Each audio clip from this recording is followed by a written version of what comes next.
The mother of the so-called affluenza teen is trying to get out of jail again. Tanya Couch went back in June after a second failed drug test. Well, today she's in court.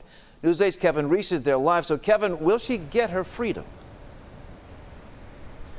Well, not just yet. Despite the attempts of her attorney to show that her most recent drug test might have been faulty and that it was processed by a company that was not accredited by the state of Texas at the time, judge here today ruled that she will stay in jail, at least for now, pending her trial coming up in November.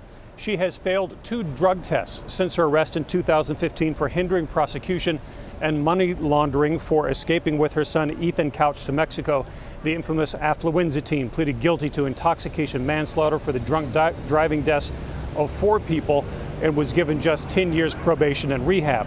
But the saga of his mom has continued, with her bond revoked twice and jailed twice for failed drug tests.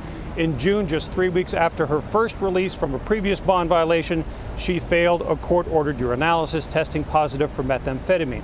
Her defense then ordered its own hair follicle test. That came back negative. So today they challenged the quality of the test, challenged whether that drug company, that lab, was accredited, but to no avail.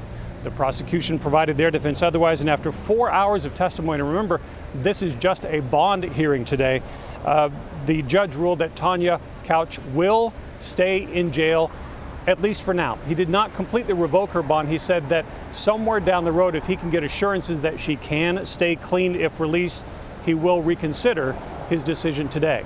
But as of now, Tanya Couch stays in jail pending her trial, which is set for November 12th.